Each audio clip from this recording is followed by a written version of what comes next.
Hey there, this is Dan from Average Canadians, and today we're doing a video on tire pressure monitoring system. We decided to get a TPMS system for our travel trailer, and after looking at many videos, many brands, many manufacturers, we decided to go with the TireMinder solar-powered TPMS 4-tire kit. Main reason we went with this kit, actually two good reasons. One is price, and the other is the fact that you can monitor tire pressure and temperature at the same time. Now, of course, that's just a sticker you're looking at there that comes on the monitor. But many of the other systems we looked at didn't do both at the same time. So that, and of course, like I said, the price, we purchased this on Amazon for $220 Canadian on Amazon.ca. If you go to TireMinder's website, you see it on there for $199 US. So Amazon is definitely the better deal if you're in Canada like we are. So in this kit, you get the monitor and 4 transmitters. You can see the 4 transmitters are numbered. You get the signal booster. You get a power cord for the monitor in case the solar-powered batteries, the lithium-ion battery that is in the monitor is low on charge. You can plug it into a USB port in the vehicle. It comes with extra adhesives in case you want to change it from one vehicle to another someday. It comes with 2 sets of batteries, which is awesome. You can see the one set I've already taken out of the package here because we were fooling around with the monitor. And you get a spare set for when the batteries are low. So that gives you the opportunity to go out and buy new batteries when you put the second set in. Then it also comes with lock nuts. These are referred to by TireMinder as more of an anti-theft. So they give you a tool here so you can lock the nut up against the valve stem cap. I'm going to use them not only for theft deterrent, but also to make sure the caps don't come loose. This kit also comes with awesome instructions. You have the instructions here for the TPMS, for the monitor, then you have instructions for the signal booster, and even give you instructions on how to put those lock nuts on, and a warranty card. So as you can see, this is a great kit. It gives you everything you need to install this. It even gives you the pull ties for the booster. So when you mount it, you're supposed to mount this at the front of your trailer between the tow vehicle and the trailer. You can wrap it around the frame. It is waterproof. You can leave it on there. We're going to do our installation a little bit different, and we'll show you that in a bit. So again, this kit comes with monitor with an LCD color screen, lithium iron phosphate backup battery built into the monitor, a monocrystalline solar panel on the back of this monitor, 8 batteries, so you have 4 spares, the 3M strips in case you change vehicles down the road, a 12-volt signal booster with the pole ties, 4 transmitters, a micro USB charge cable, and the lock nuts and tool to install them.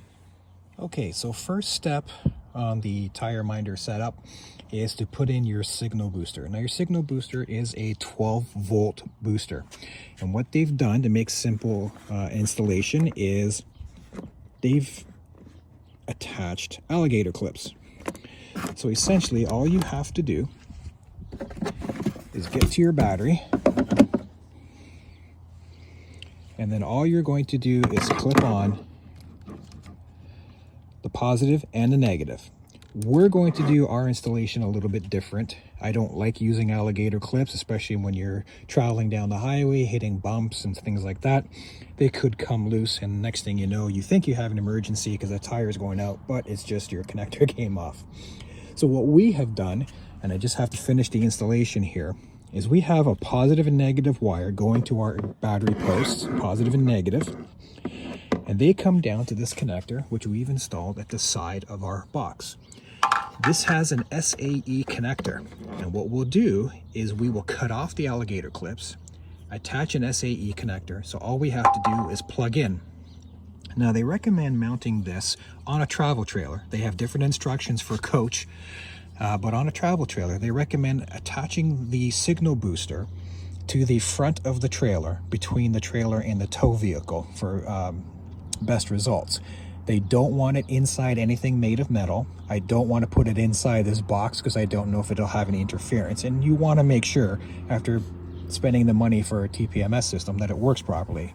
What they recommend doing is mounting it to the frame and just using their supplied pull ties to keep it there. I want to be able to remove this. So what we're going to do is, as I said, we're going to plug it into here with an SAE connector, and I will have a piece of Velcro and it'll just mount right there with the Velcro.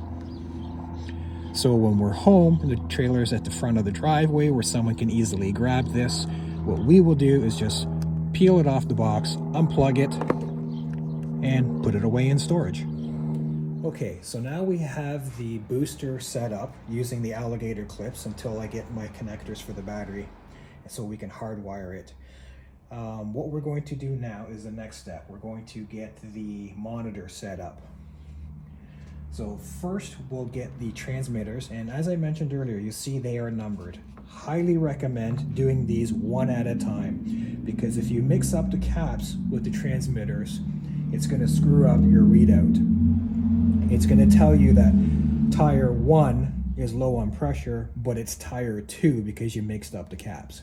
So easiest way to get these out is just push on the bottom here. Out they come. You can unscrew them.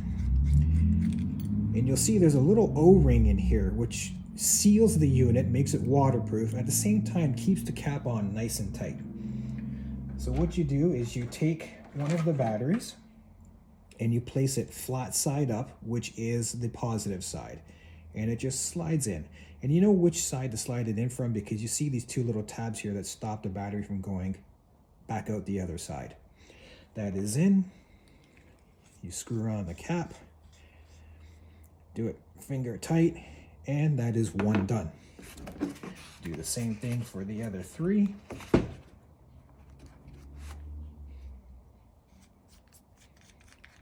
Unscrew the cap, battery in, flat side up. And the locking rings that they give you as an anti-theft device, all they basically do is you put them on the valve stem first, you screw on the cap, and then what the lock nut will do is you turn the lock nut up until it's up against here, and then you tighten it with the tool, and it keeps it from coming loose. We'll just continue here. 3rd battery, flat side up.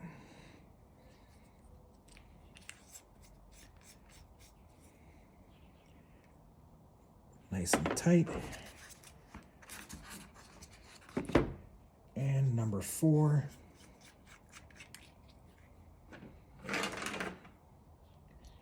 Flat side, positive up.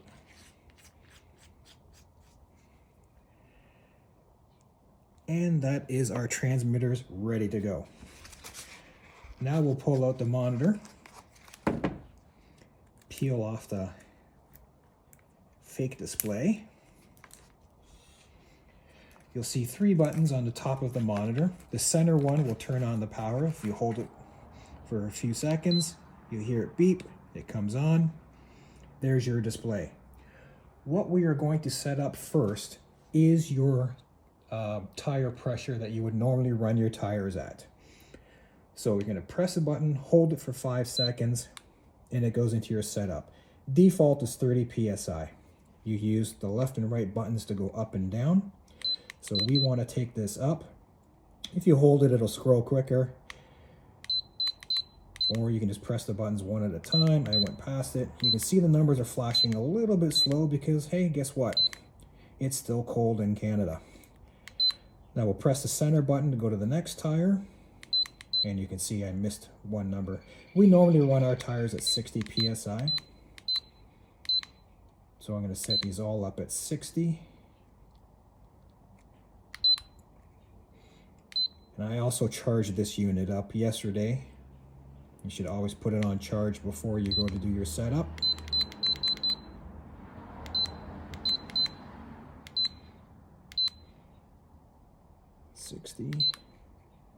And the 4th one.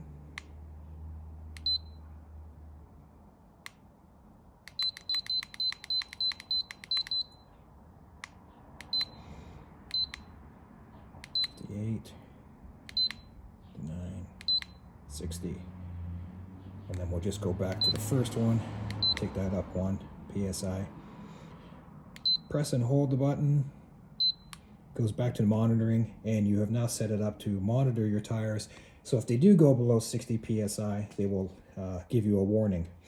Now, while I have this in my hand, I'll show you the monocrystalline solar panel on the back and the 2 adhesives. And remember, they gave you 2 more adhesives should you take it out of a vehicle, say you're selling it or you bought a new truck to tow your trailer with. They give you the extra adhesive. Speaker on each side so that you hear your warnings, and then your micro USB for when your solar panel may not have charged up the interior battery because of raining or whatever, or cloudy days. You can always plug it in and power it up. Okay, so we now have the baseline tire pressures set up in the monitor. So we have that set at 60 psi because that's what we normally run our tires at. We have the batteries in our transmitters, and we have the signal booster hooked up to the 12-volt battery on the trailer. So the next step is installing the transmitters on each of the tires. So first you remove the valve stem cap, and we're going to do this the way the instructions go. So they say that the number 1 transmitter goes on the front left tire. So we're going to start there. You can start anywhere you want as long as you put the right numbered transmitter on the right tire. If you're going to use the theft deterrent locking nuts that they supply, that will go on first. And I recommend threading that on all the way down so it doesn't interfere with the installation of the transmitter. So we're at the front left, and we have the number 1 transmitter. I'm just going to put that on for a couple threads, and then we're going to take a look at the monitor here. And you will see some numbers there because I have already set this up once, and we're going to do this a second time. So now we're going to thread on this front left, and you'll see 56 psi. So we know that tire is 56 psi. Instead of switching to the other side of the tire, we're just going to move, or trailer I should say, we're just going to move back here, take the valve stem cap off of this one. So now we are at number 4, the rear left. So we're going to find transmitter number 4, which is that one there. I'll brighten this up so you can see it. We're going to, put on the lock nut first because we are going to use these. Because I think it'll also hold the cap on. And we are going to thread number 4 on, and you should see below the number 56, and that tire is also at 56. You're going to continue this and go to the other side of the trailer and do number 2 and number 3. But before we go to the other side of the trailer, we're just going to show you how these lock nuts work. So once you have the valve stem on, or the transmitter on, all you're going to do is counterclockwise turn that nut until it touches the transmitter. Then you're going to take the supplied tool that came in the kit, and you can see that nut's going to fit right inside this wrench here. So you just slide that in behind there. You don't have to over tighten these. Pull it slightly towards you. You want to be careful here because you do have a rubber valve stem. Hold the cap and turn the nut. And like I said, you don't have to over tighten these. Just snug it and you're done. Don't overdo it. You don't want to make this valve stem start leaking. Okay, so now we're on the other side of the trailer. I'm going to do the same procedure. Remove the valve stem cap. We're going to thread on one of the locking nuts all the way down so it doesn't interfere with the installation of the transmitter. Now remember, we're on the right side of the trailer, front tire. So we're looking for number 2. That's number 3. There's number 2. So we're going to thread that on, and you're going to watch the monitor as we thread this on. Bingo, 54. Now we're going to go back to the last tire, which is going to be number 3. Remove the valve stem cap. Put on the locking nut. Last transmitter. May as well just confirm that it's the right one, even though it's the last one. Number 3, number 3. And we're gonna watch this as we thread it on. 55. So we have 56, 56 on the left, 54 and 54 on the right. And temperatures are 64 on the left, 66 on the right. Makes sense. And we're just gonna do the locking procedure one more time. So you see the nut fits right in there. So we'll put this, actually just let me thread it out first by hand. Then this slips in behind, goes onto the seat, the nut, hold the cap, and just, like I said earlier, just snug it up. You don't want to overdo it because it is a rubber valve stem and you can damage it. And that's for the install of the transmitters. So the last step of the TPMS installation is placement of the monitor in your truck. Should be the easiest, but unfortunately is the most difficult. The problem is, where do you put it? Will the solar panel on the back of it keep the battery charged long enough if you're on a long trip and you're traveling through the night? Because then you have to plug in the wire. And you don't want the wire hanging in your view, and you want to be able to reach the cigarette lighter. The other thing is, I always drive with my visor in the down position. So if you put it in the windshield at the top in front of you, it's going to get blocked and you're not going to see it. Sure, it's going to beep when you have a problem, but I like to monitor the pressures while I'm driving and catch it before it even starts beeping. So what we've done is we put it right there behind the mirror. I can see it. Unfortunately, because of the sun in the background, you can't see it, but it's bright enough for me to see. Even when it goes on dim mode, I can still see the numbers. If I go any higher behind those black dots, I'm going to restrict the amount of sun coming through, so the battery won't charge as quickly. If I go any lower, then it's going to be in my way when I'm just normal driving. And again, like I said, if the solar panel doesn't charge it enough, or if the battery doesn't last long enough on a long trip, and you have to plug this in, what we have is we have a 12-volt source right here. We will just put this in. And we'll take the other end, the micro USB end, and we'll probably just run it up around the mirror, or see it connects there. So you are going to have that wire hanging down, but hopefully the battery will last long enough. Our trips are normally less than 2 hours each way, so I think we'll be okay. Next, we're just going to test the system out. Okay, now that we have everything hooked up, let's test this. So the monitor will go into dim mode so that it saves battery. And what we're going to do is remove the transmitter from tire number 1. So the transmitter is coming off. There's your warning, 0 PSI. Works beautiful.